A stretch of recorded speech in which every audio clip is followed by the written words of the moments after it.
Shalom saudara, kita berjumpa lagi karena kasih Allah ada dalam hidup kita. Saudara, saya percaya bahwa kemurahan Tuhan itu lebih dari hidup. Saudara, Roma 8 ayat 5-6 menyebutkan sebab mereka yang hidup menurut daging memikirkan hal-hal yang dari daging. Mereka yang hidup menurut roh memikirkan hal-hal yang dari roh. Karena keinginan daging adalah maut, tetapi keinginan roh adalah hidup dan damai sejahtera.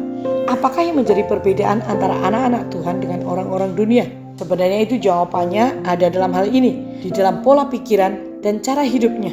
Orang-orang dunia itu senantiasa memikirkan hal-hal duniawi, kehidupan mereka, bahkan mereka menghalalkan segala cara asal mereka puas, asal mereka mendapatkan sesuatu yang mereka inginkan, yang mereka butuhkan, sampai-sampai nginjek kepala orang pun lazim, saudaraku. Baik itu dalam dunia bisnis, dalam hal kehidupan sehari-hari, asal dirinya, asal hidupnya baik, it's okay.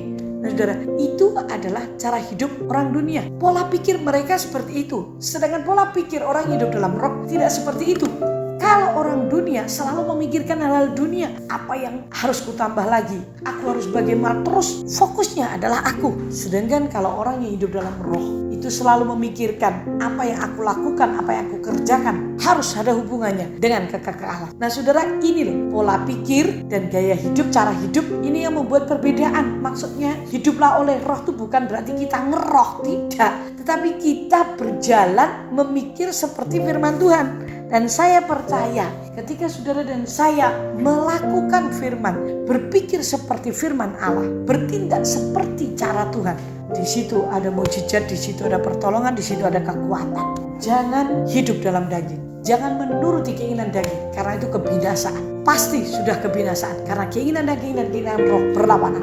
Keinginan daging itu semata-mata memuaskan hawa nafsu, dan itu akan ujungnya adalah kebinasaan. Saya ingin mengajak saudara untuk belajar berpikir seperti Tuhan Yesus berpikir. Seperti firman Tuhan. Mulai ubahkan pikiranmu seperti kata firman Tuhan. Kalau kita harus berserah, berserah.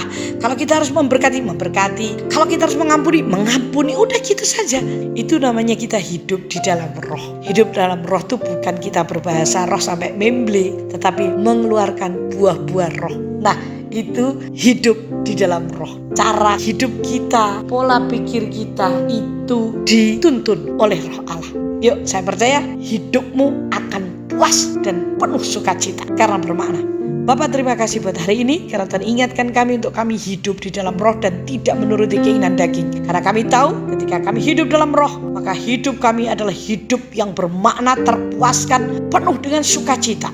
Tolong kami Roh Kudus untuk kami bisa melakukannya. Karena kami tahu inilah yang Kau inginkan dari hidup kami. Supaya kami mengeluarkan buah-buah roh sehingga semua orang yang dekat dengan kami mengecapnya. Dalam nama Yesus. Amin. Tuhan memberkati